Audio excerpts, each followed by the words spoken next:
മുഗൾ കാലഘട്ടത്തിലെ ഏറ്റവും ക്രൂരനായ ഭരണാധികാരി.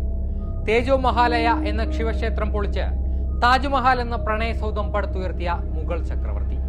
തന്റെ രണ്ടാം ഭാര്യയ്ക്ക് വേണ്ടി നിർമ്മിച്ച വെണ്ണക്കൽ മന്ദിരം ലോകത്തൊരിടത്തും ഇനി ഉണ്ടാവരുത് എന്നാഗ്രഹിച്ച അത്യാഗ്രഹി. അതിനുവേണ്ടി ആ സ്മാരകത്തിന്റെ ശില്പിയെ വധിച്ച കണ്ണിൽ ചോരയില്ലാത്ത ഭരണാധികാരി. ഷാജഹാൻ മുംതാസ് പ്രണയകഥ ലോകമെമ്പാടും വാഴ്ത്തുമ്പോഴും ഷാജഹാൻ എന്ന ഭരണാധികാരിയെ ചുറ്റിപ്പറ്റി പരന്നു നടക്കുന്ന കിംവദന്തികളാണ് മേൽപ്പറഞ്ഞതില്ല. എന്നാൽ പറഞ്ഞു കേൾക്കുന്ന പ്രണയകഥകൾക്കപ്പുറം മിർസ ഷഹബുദ്ദീൻ മുഹമ്മദ് ഖുറം ഷാജഹാൻ എന്ന മുഗൾ ചക്രവർത്തിയുടെ ജീവിതത്തിന്റെ തുടക്കം മുതൽ ഒടുക്കം വരെ സംഘർഷഭരിതമായിരുന്നു. 1592 ജനുവരി 5 ഇന്ന് പാകിസ്ഥാന്റെ ഭാഗമായ ലഹോറിൽ മുഗൾ ചക്രവർത്തിയായ ജഹാംഗീറിന്റെ മൂന്നാമത്തെ മകനായി ജനിച്ച ഷാജഹാൻ 1627 പിതാവിന്റെ മരണത്തോടെ അനാഥമായ മുഗൾ സാമ്രാജ്യത്തിന്റെ ചെങ്കോലേറ്റെടുത്തത് സ്വന്തം മനുജനായ ഷെഹരിയാർ മിർസയെ വധിച്ചുകൊണ്ടായിരുന്നു. മുംതാസിന് ശേഷം ഇസുന്നിസ ബീഗത്തെയും അക്ബർ ബാരി മഹൽ എന്ന സ്ത്രീയെയും ഷാജഹാൻ വിവാഹം ചെയ്തതായി ചരിത്രരേഖകൾ പറയുന്നു. 1631 37 വയസ്സിലാണ് മുംതാസ് മരണപ്പെടുന്നത്. അതിനുശേഷമാണ് താജ്മഹൽ എന്ന നിർമ്മിതിയെക്കുറിച്ച് ഷാജഹാൻ ചിന്തിക്കുന്നത്. പ്രണയകുടീരം എന്നതിലുപരിയായി താൻ പണികഴിപ്പിക്കുന്ന നിർമ്മിതി ലോകോത്തരമാവണമെന്ന് ഷാജഹാന് നിർബന്ധമുണ്ടായി. താജ്മഹൽ പണിയാൻ ഉചിതമായ ഒരു സ്ഥലം അന്വേഷിച്ച് പല ദിക്കിലേക്കും അയാൾ ഭടന്മാരെ അയച്ചു. 6 മാസത്തെ അന്വേഷണങ്ങൾക്കൊടുവിലാണ് രാജാ ജയ്സിംഗിന്റെ പക്കലുള്ള യമുന തീരം ഷാജഹാന്റെ കണ്ണിലുടക്കിയത്. അങ്ങനെ ആ ഭൂപ്രദേശം സ്വന്തമാക്കിയ ഷാജഹാൻ അവിടെ താജ്മഹലിന്റെ നിർമ്മാണ പ്രവർത്തനങ്ങളും ആരംഭിച്ചു. 20,000 തൊഴിലാളികളാണ് താജ്മഹലിന്റെ നിർമ്മാണത്തിനായി നിയോഗിക്കപ്പെട്ടത്.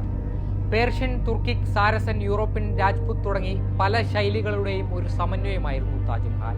എന്നാൽ താജ്മഹലിന്റെ മുഖ്യശില്പി ആരാണ് എന്നുള്ളത് ഇന്നും അജ്ഞാതമാണ്.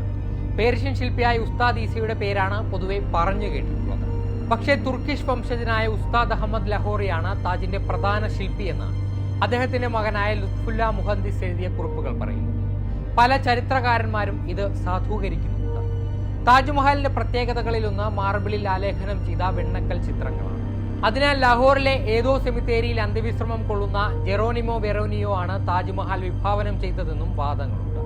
വിനീഷ്യൻ ശില്പിയായ ഇദ്ദേഹത്തെ ഷാജഹാന്റെ കൽപ്പനയനുസരിച്ച് 1640 വധിക്കുകയായിരുന്നുവെന്ന് രേഖകളിലുണ്ട്.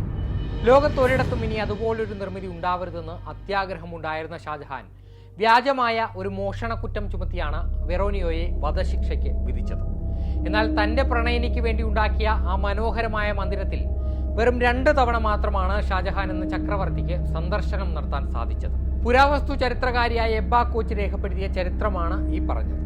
താജിന്റെ നിർമ്മാണം പൂർത്തിയായി അധികകാലം കഴിയുന്നതിന് മുൻപേ സുപുത്രനായ ഔറംഗസീബിന്റെ തടവിലായ ഷാജഹാൻ തടവറയിൽ നയിച്ചത് ദുരിത ജീവിതം തന്നെയാണ്. കിരീടമോഹത്തിന് പുറമെ സാമ്രാജ്യത്തെ പാപ്പരാക്കാനുള്ള പിതാവിന്റെ അഭിവാഞ്യയെ തടയിടുക എന്നതായിരുന്നു ഔറംഗസീബിനെ സ്വന്തം പിതാവിനെ തടവിലാക്കുക എന്ന കടുത്ത തീരുമാനത്തിലേക്ക് നയിച്ചത്. പുത്രനാൽ തടവിലാക്കപ്പെട്ട ഷാജഹാന്റെ സംസ്കാരവും ഒട്ടും പകിട്ടില്ലാത്തതായിരുന്നു. നിരാശനും നിസ്വനുമായി തീർന്ന നിർമ്മിതികളുടെ രാജകുമാരന്റെ മൃതദേഹം ഒരു അനാഥ ശവം പോലെ 2 പേർ തോണിയിൽ കിടത്തി യമുനാ നദി വഴി താജിലേക്ക് അയച്ചത്രേ.